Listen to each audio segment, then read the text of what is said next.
Boa noite. Quem for mais que um adolescente, muito provavelmente conhece a expressão Guerra Fria. Ela foi usada para designar as tensões e disputas entre a União Soviética e os Estados Unidos no período histórico que vai do final da Segunda Guerra Mundial até a extinção da União Soviética em 1991.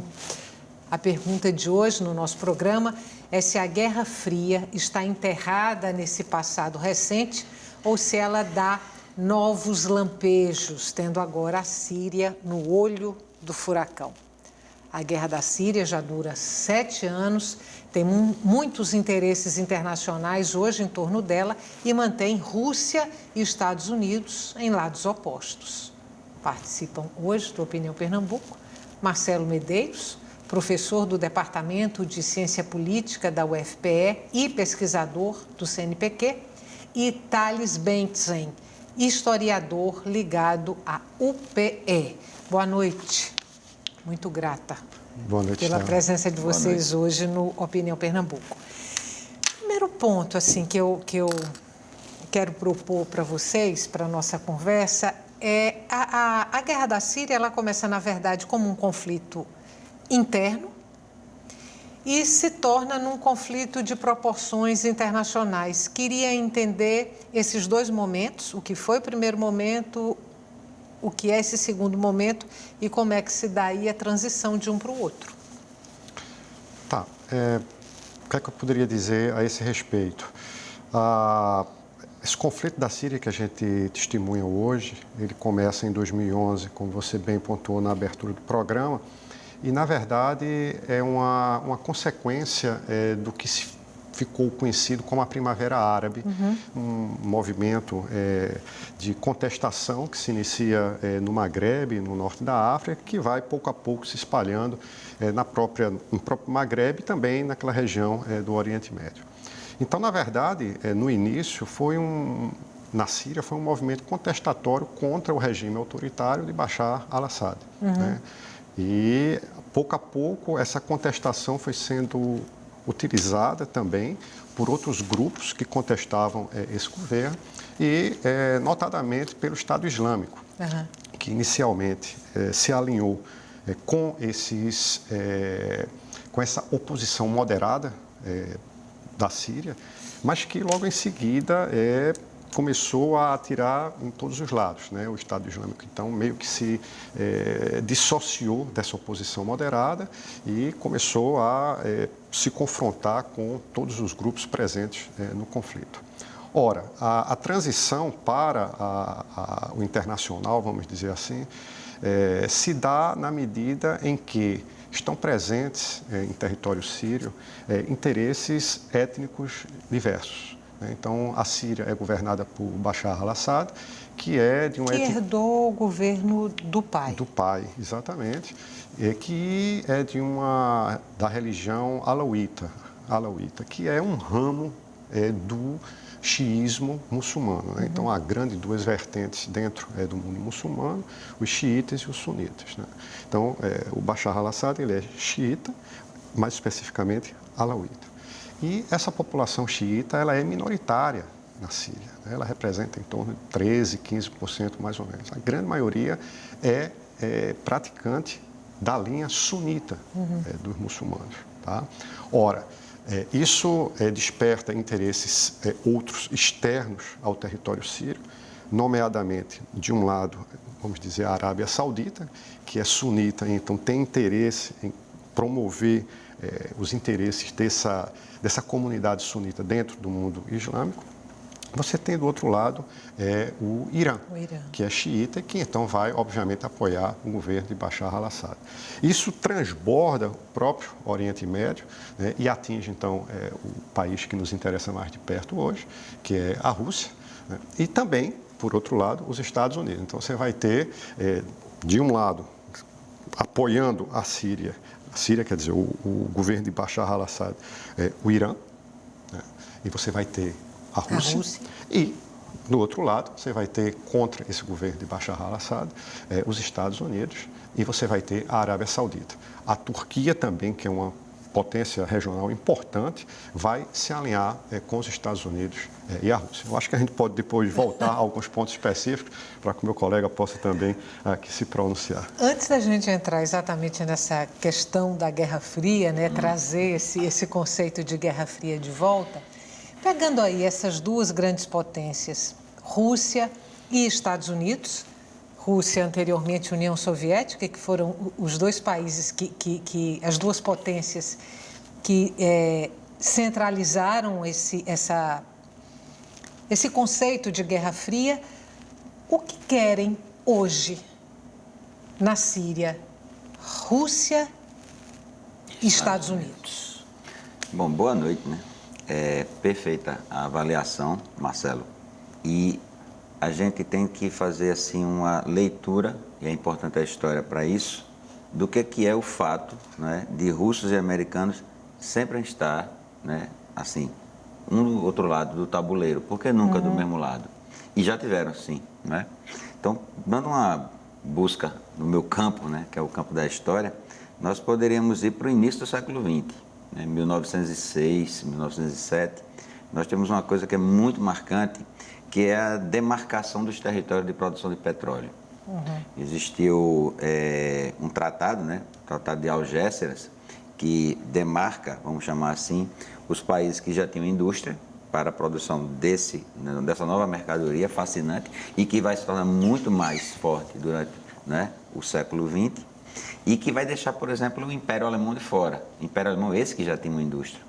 E que depois chamou até orbitando, né, a Itália, que também já tinha indústria, tinha significado tardiamente. Aí vem a Primeira Guerra Mundial. A gente tem dois pontos importantes, historicamente falando. 1914-45 é um universo. 1947-91 é outro universo. Guerra Quente e Guerra Fria. Guerra Fria. Nessa Guerra Quente, universos nacionalistas versus liberais, no primeiro momento. E no segundo momento, universos nacionalistas de novo versus liberais mais socialistas. Aí você coloca naquele momento Rússia, ou melhor, União Soviética. Né, criada em 1922 por Lenin e que durará até 1991, do lado dos Estados Unidos. Mas por quê?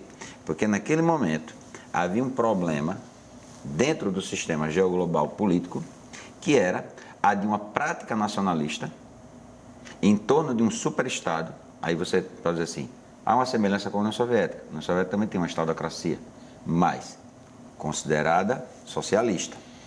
Hoje está confundindo muito a cabeça dos jovens. Você começou falando sobre adolescentes, isso está chegando muito para a gente, essa pergunta assim, o nazismo era de esquerda? O nazismo era de direita? O comunismo era de esquerda? O comunismo era de direita? Daqui a pouco está esse debate. E eu não gosto muito desse negócio de direita e esquerda. Vamos pensar assim, esse estadocrata, ele está a favor de também uma propriedade privada internamente, foi o caso da Alemanha. Esse estadocrata não vai permitir propriedade privada dentro do seu país, foi o caso do Stalin, foi o caso da União Soviética.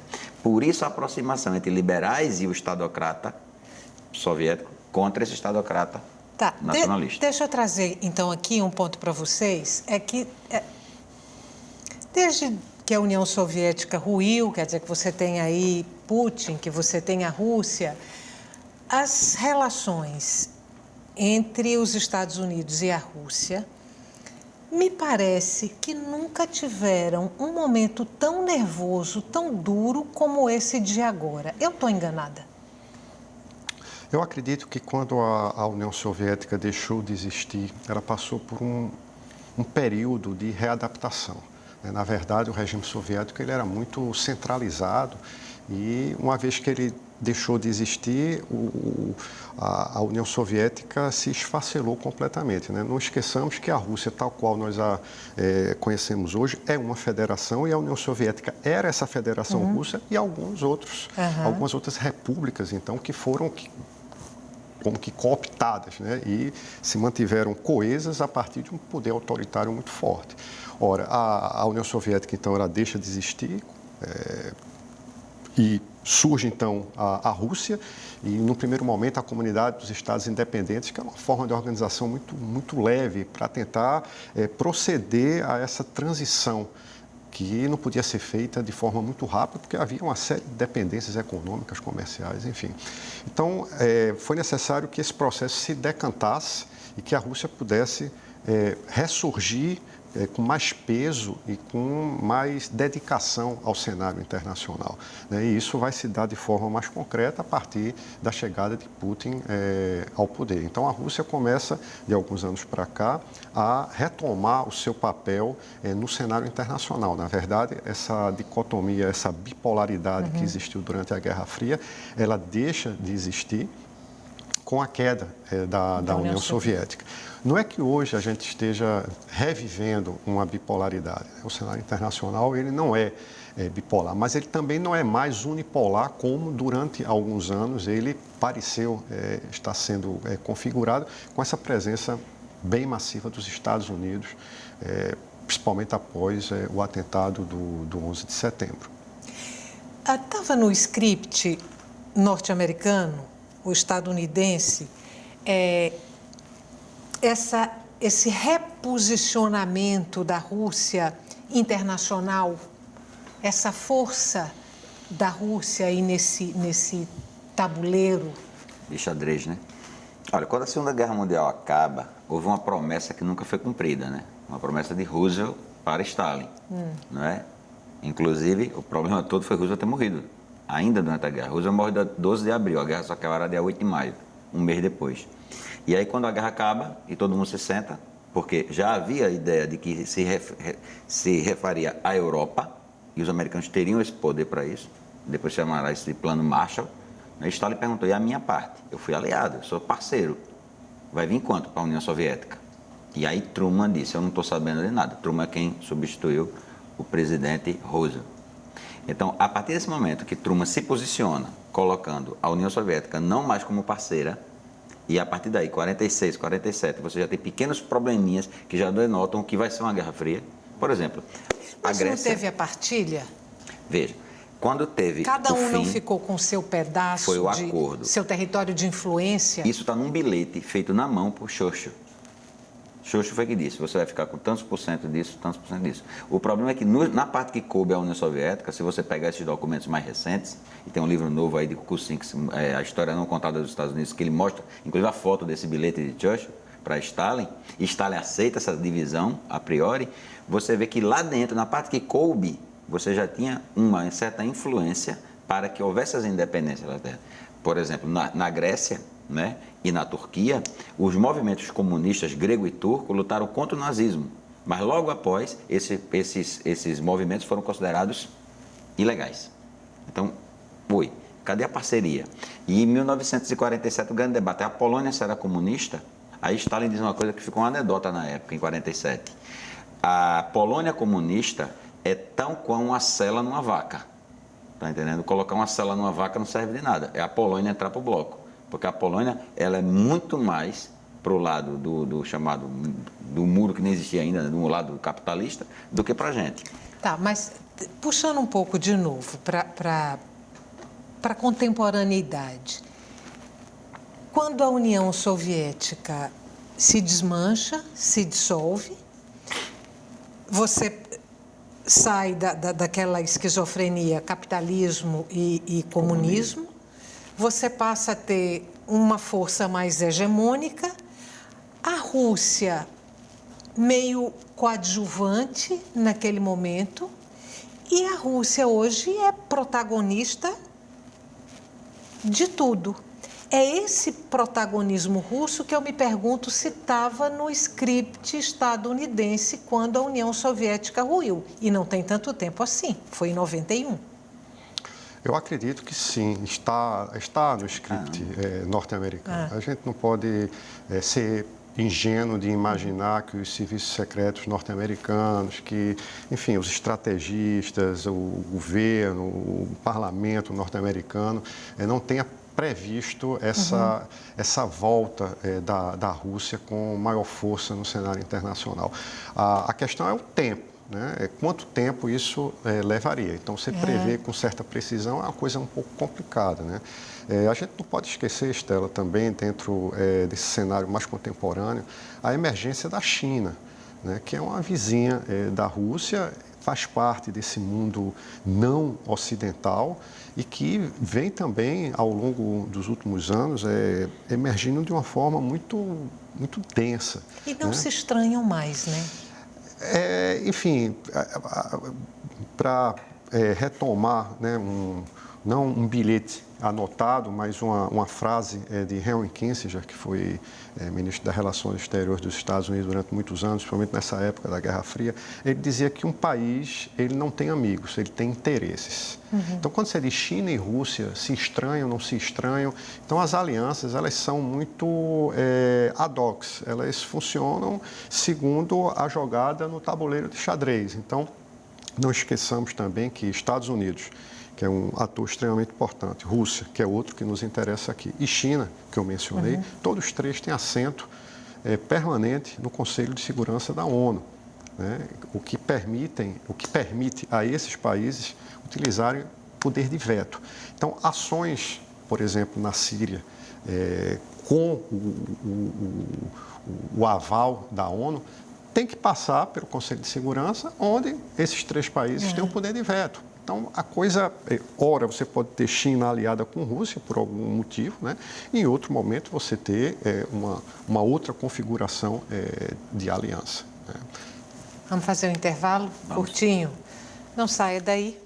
A gente volta daqui a pouco. O tema de hoje do Opinião Pernambuco é a guerra da Síria aí como olho do furacão de um conflito internacional, de uma possível volta da Guerra Fria e por aí vai. Até já.